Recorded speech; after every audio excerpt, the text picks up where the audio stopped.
The core philosophical framework. The Daily Stoic operates on the fundamental Stoic premise that human flourishing depends not on external circumstances, but on our internal responses to those circumstances. The work synthesizes teachings from Marcus Aurelius, Epictetus, and Seneca to create a practical philosophy for modern living. The central concept revolves around the dichotomy of control, the radical acceptance that we control our thoughts, judgments, and actions, while everything else remains outside our sphere of influence. The architecture of virtue. The book structures Stoic wisdom around the four cardinal virtues, which serve as the moral compass for all human behavior. Wisdom encompasses not mere intellectual knowledge, but practical understanding of what truly matters. The authors emphasize that wisdom involves recognizing the impermanence of external goods, understanding human nature, and developing the ability to see situations clearly, without emotional distortion. This wisdom manifests as the capacity to distinguish between what deserves our attention and what constitutes mere noise. Justice extends beyond legal compliance to encompass our fundamental duty to other human beings. The concept integrates social responsibility with personal development, arguing that individual virtue cannot exist in isolation from community welfare. Justice requires acting with integrity, treating others with respect, and contributing positively to the common good, even when personal advantage might suggest otherwise. Courage transcends physical bravery to include moral courage, the willingness to do what is right despite social pressure, personal cost, or fear of consequences. The authors present courage as the virtue that enables all others, requiring individuals to face uncertainty, accept responsibility for their choices, and persist through adversity without compromising their principles. Temperance involves the disciplined management of desires, emotions, and impulses.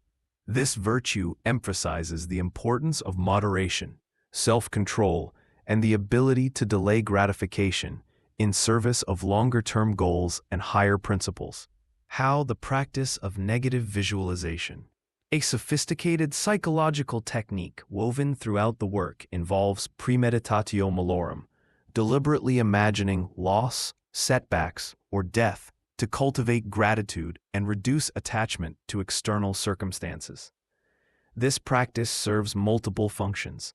It builds psychological resilience, increases appreciation for present blessings, and reduces the emotional impact of actual losses when they occur.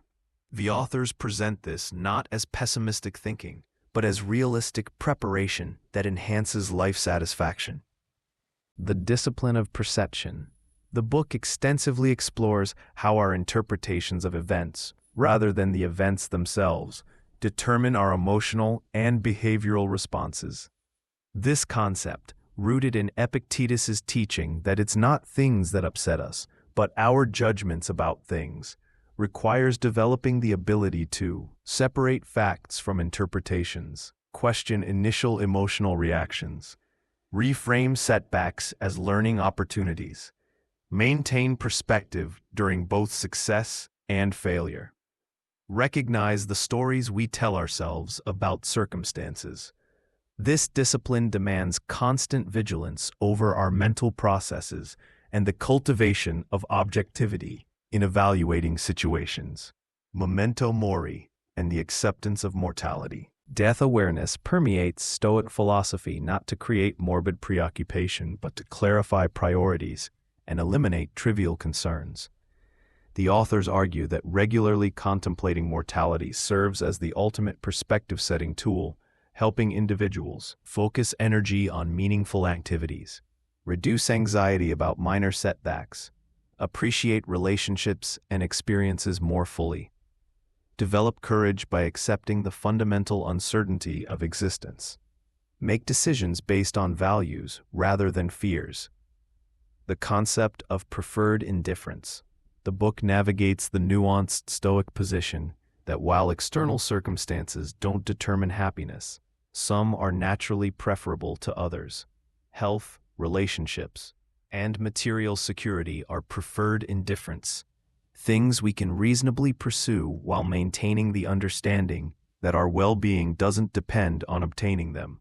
This framework allows for practical engagement with the world while maintaining philosophical detachment from outcomes.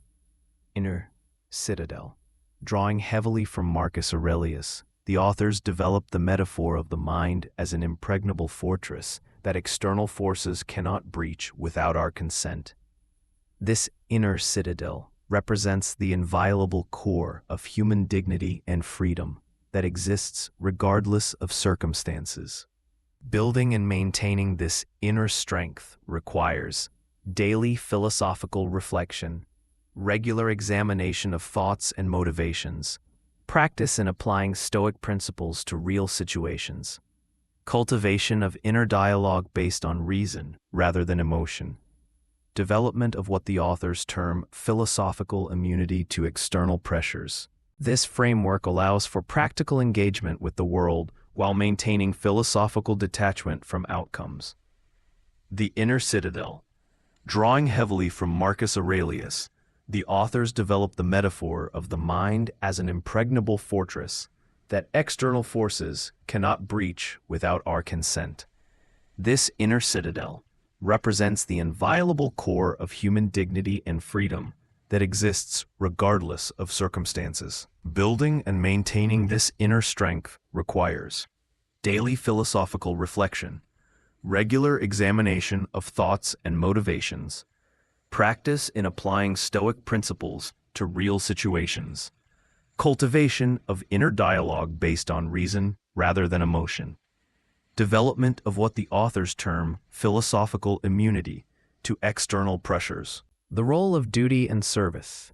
The work emphasizes that Stoicism is not a philosophy of withdrawal but of engaged responsibility. The concept of sympatheia, the interconnectedness of all things, creates moral obligations to contribute to human welfare.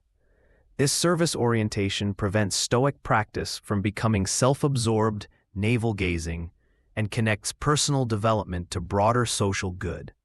Present moment awareness. Throughout the daily readings, the authors stress the importance of focusing attention on the present moment as the only temporal space where we can exercise control.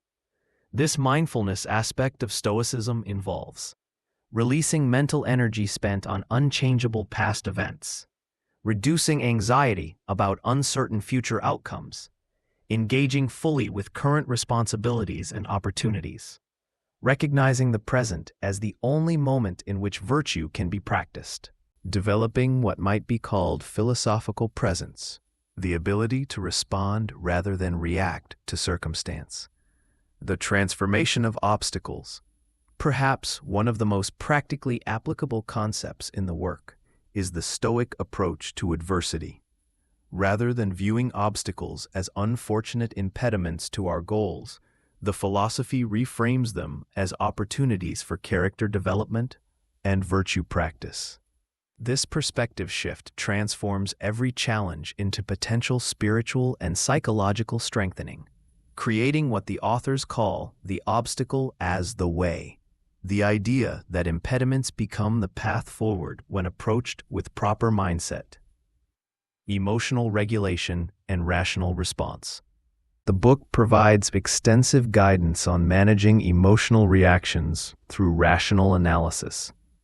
This doesn't involve suppressing emotions, but rather examining their underlying assumptions and choosing responses aligned with virtue rather than impulse. The process involves recognizing the first movements of emotion without immediately acting, questioning the beliefs that generate emotional responses, choosing responses that align with long-term character goals rather than immediate emotional relief, developing what might be termed emotional sovereignty, the ability to feel without being controlled by feelings. This comprehensive philosophical framework creates a practical system for navigating modern life while maintaining inner peace, moral integrity, and meaningful engagement with the world.